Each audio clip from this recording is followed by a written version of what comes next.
Hello, good afternoon everyone. Okay, so Cabinet met today, so it was the first Cabinet meeting of the year, and also too, can I say congratulations to all the kids going back to school today too, so that's great news, and of course 4 new schools are also opening today in Queensland. Well, a couple of things we discussed at Cabinet today. I want to update Queensland in relation to the Toowoomba to Warwick pipeline. Cabinet has ticked off on the final amount of money of $370 million to build that, and early works will start this year. So that's tremendous news, and there'll be 400 construction jobs for the region. In relation to Forensic Science, Queensland's new advisory board, I can advise Queenslanders that the new co-chairs will be Walter Sofronow and Julie Dick SC. So they'll be the co-chairs of the Forensic Science Queensland New Advisory Board.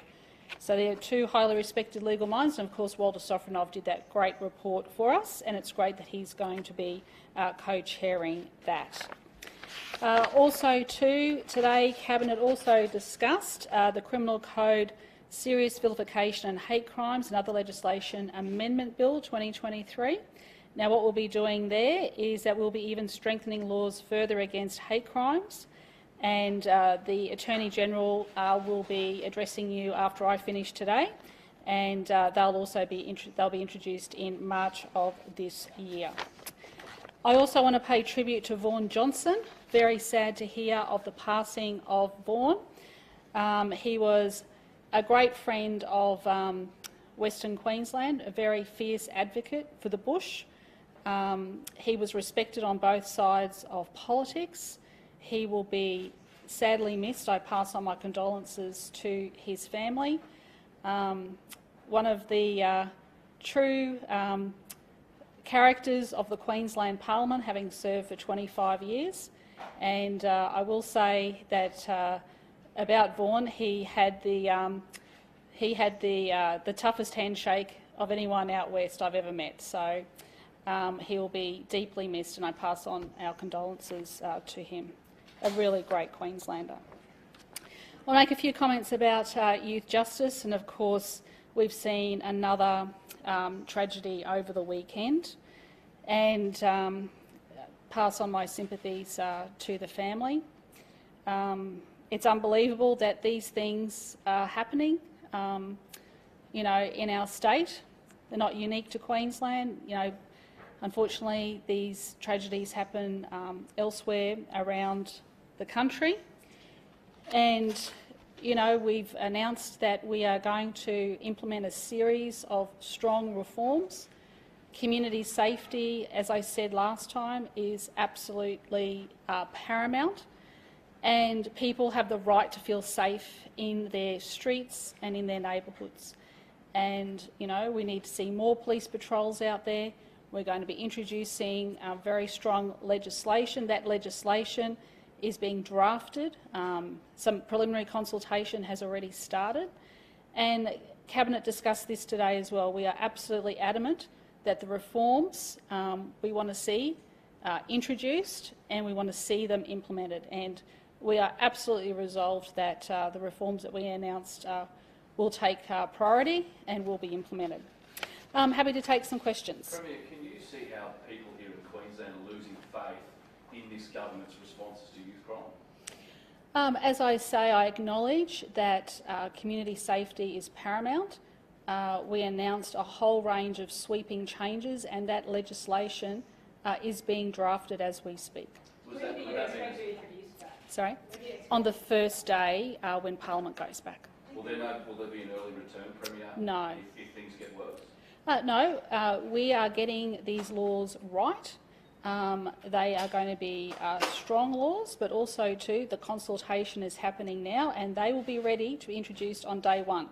And if we want to fast track them, the best thing the opposition can do is agree with us to pass them that week. So is that it for law reform, regardless of what happens? Sorry? You've got we have a plan. We announced a comprehensive plan. You'll recall that before January, and we are absolutely determined to implement it. Absolutely determined. Absolutely. Finish. I know that Deb, acting Premier at the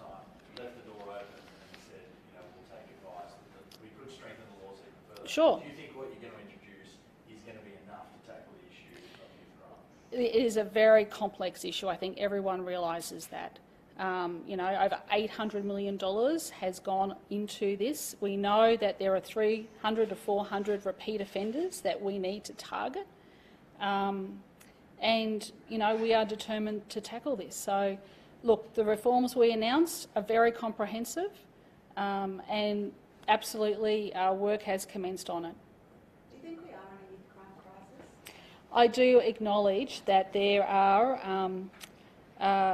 a number of young people out there causing considerable harm. And I've been updated on the operation that the police have been conducting, and so far, this is since December, 1,060 adults have been charged with 1,940 offences, and 818 youth offenders have been charged with 2,052 offences. So the police are out there doing their job. Would you go as far as to call it a crisis, though, Premier? I believe that we need to throw everything at this. We absolutely do. It is unacceptable in this day and age for people to be losing their lives in such tragic and horrific circumstances.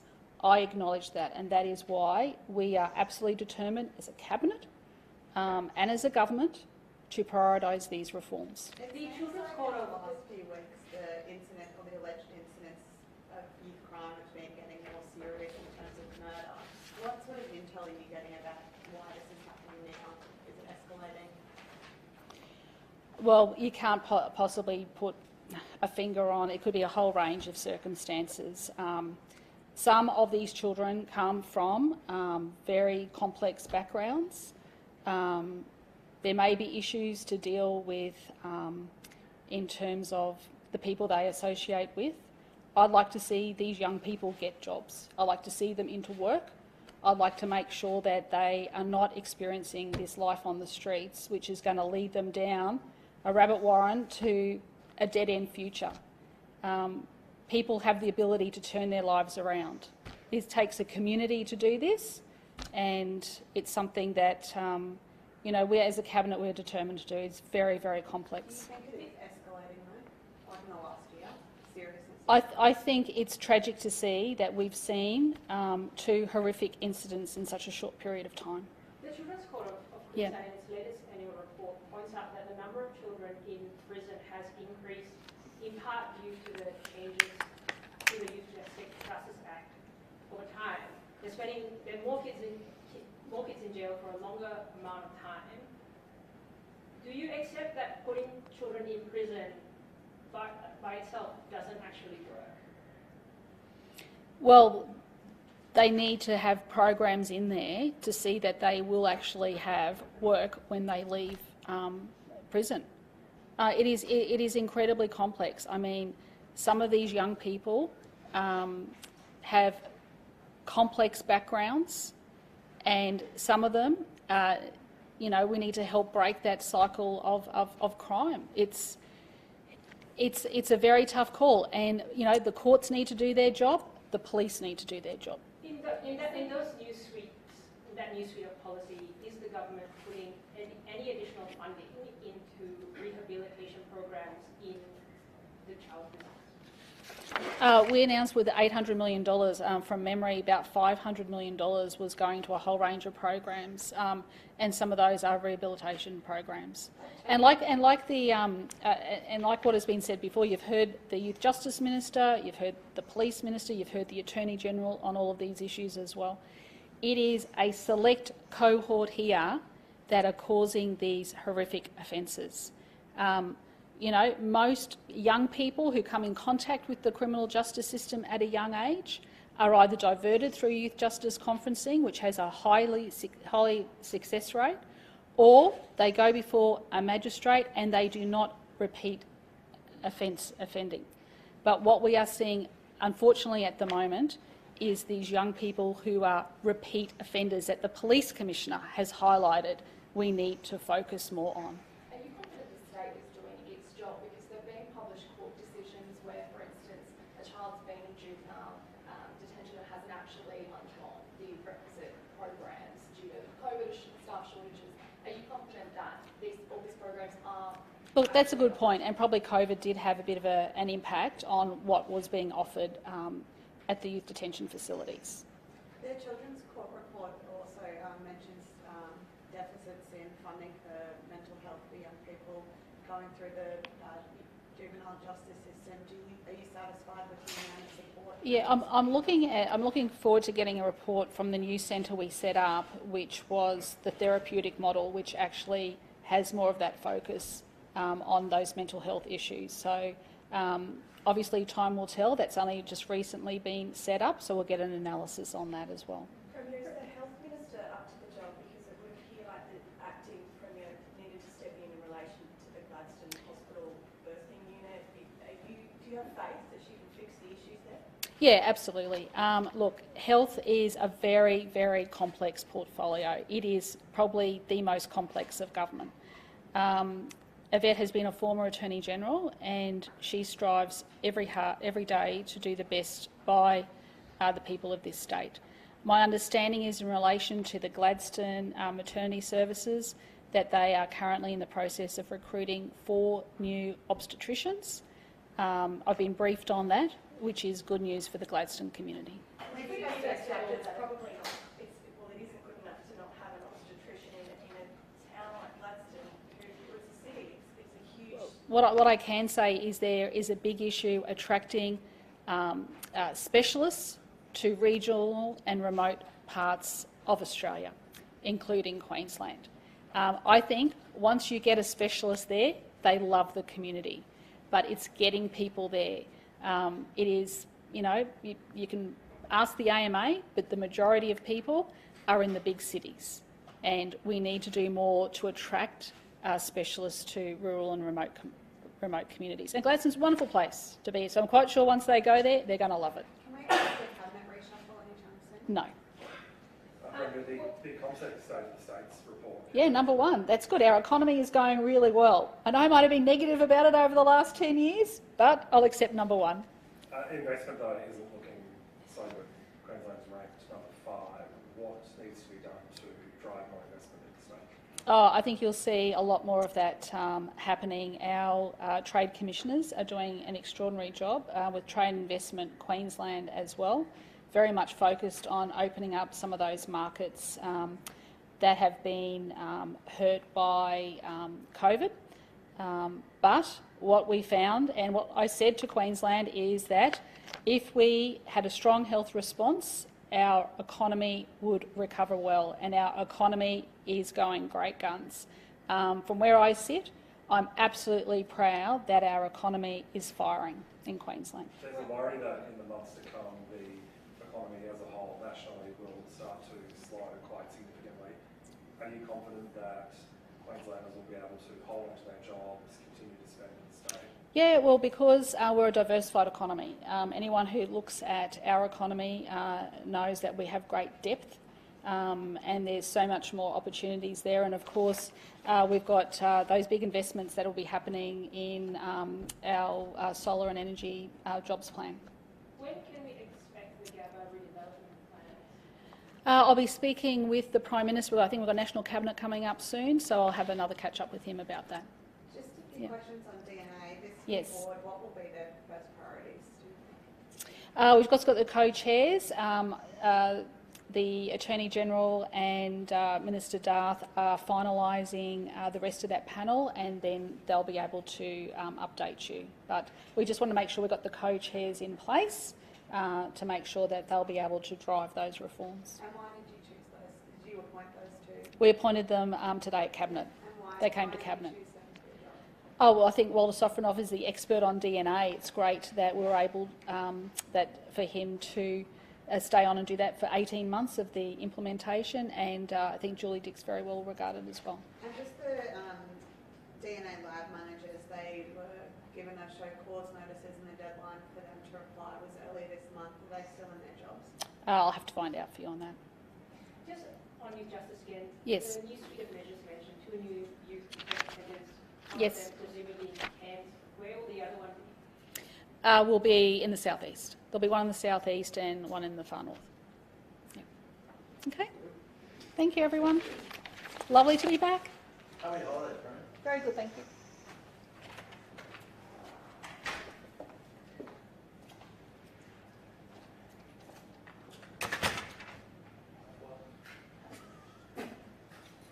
Anyone want to feed Callaway?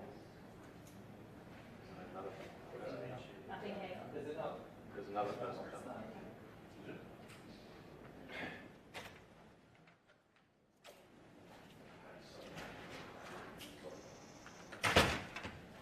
Hi everyone. So as the Premier announced today, we have Mr Walter Sofronoff, KC, and Miss Julie Dick, SC, appointed as independent co-chairs of the Interim Advisory Board that will support the establishment and the operations of Forensic Sciences Queensland. I heard the question before. Obviously, we're thrilled that Walter Sofronoff, who really I think is the Queensland expert now on DNA and forensic testing, can stay to really share his learnings as we set up this interim body that will work towards establishing a more permanent body that will be based within my department. And of course, Miss Julie Dick, SC, has over 50 years' experience working in the law, including more than 20 years as a district court judge and a former Children's Court Queensland president. So two of Queensland's most highly respected legal minds, and I think they'll be best placed to deliver the reforms. We have written to a number of other key stakeholders, the Law Society, the Bar Association and the Queensland Sexual Assault Network, for them to nominate persons for the other positions on the interim board. We want to get that board established as soon as possible. That board will report jointly to myself and the Minister for Health, and again, really oversee the implementation of the interim body and transitioning that to a more permanent body. I also just want to say that any time we discuss this publicly, of course, it can be incredibly triggering for victims of sexual assault. And again, the QPS has a dedicated hotline for victims who may want an update on their matter. The number is 1300 993 191. And anyone who is triggered or experienced trauma as a result of sexual assault can also call DV Connect's Sexual Assault Counselling Helpline. We have provided DV Connect with additional funds to support victim survivors. Secondly, as the Premier announced today, Cabinet has endorsed the preparation of a bill to strengthen Queensland's vilification and hate crime laws to better protect all Queenslanders. Unfortunately, we've seen some pretty horrific incidents recently, a pig's head being left at an Arundel mosque and the display of a Nazi flag outside the Brisbane synagogue, as well as the distribution of Nazi propaganda right here in our Brisbane suburbs. So unfortunately, we do need to strengthen Queensland's hate laws. We know that Queenslanders do not tolerate hatred and prejudice, and this is about ensuring that there is no place for those crimes. So we will be moving the offence of serious vilification from the Anti-Discrimination Act to the Criminal Code, and we will be removing the requirement that such a prosecution needs the consent of Crown law, so it will be easier to prosecute. Secondly, we will be increasing the penalty for serious vilification from 6 months to 3 years, which not only more accurately reflects the seriousness, but then it also enables the Queensland Police to access warrants under the Federal Telecommunications Act, which is really important when you're trying to put together a case around serious vilification. Secondly, we will be introducing a circumstance of aggravation, where offences under the Criminal Code were wholly or partly motivated by hatred, and those offences will include going armed as to cause fear, threatening violence, assaults occasioning bodily harm, willful damage, stalking and harassment, as well as public nuisance. And these were the offences identified by the Queensland Human Rights Commission as the most likely to involve offending motivated by hatred. And of course, building on what we announced last year about the banning of hate symbols, such as those related to Nazi ideology. We've been working really closely with key stakeholders. I want to thank the Cohesive Communities Coalition, who fought for the parliamentary inquiry into how we could strengthen these laws. They've been doing a wonderful job working with ministers and the department to get these laws right, and I look forward to introducing the bill in March this year. Happy to take your questions. Just a question on DNA. The Health Minister said in December that new rape kits would be trialled this month. Have they arrived and have they been trialled? I understand they're on track to be trialled. I'm not sure whether or not they're out in HHSs as yet, but they're very close to be, so I'm happy to get you an update on timing. In terms of those new laws we saw last week, the charges of willful damage for a few people in Brisbane and Gold Coast. Has that been that difficult sort of situation that people are facing when you can't really put in that crime? Will it now be on top of that? Yeah, so it moves vilification to the criminal code and, as I said, increases the maximum penalty and enables police to get access, to example, to phones, to get text messages, to actually be able to get successful prosecutions here. And that circumstance of aggravation means that there will be more serious penalties. It requires a court where, say, an assault is motivated by hate, it requires the court to then look at an increased maximum penalty. So you've got your normal assault, and then if there's hatred involved, racial hatred, there is additional penalties. So it sends a really serious message that these kinds of hate crimes will not be tolerated.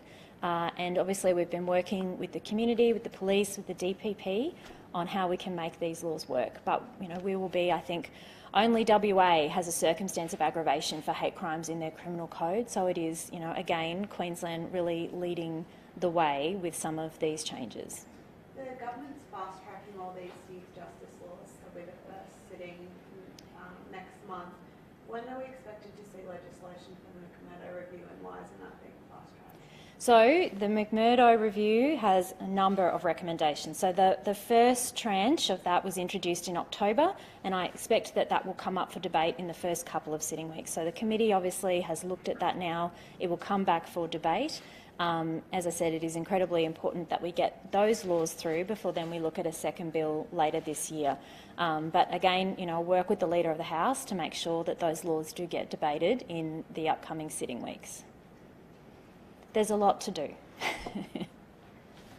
All right, thanks.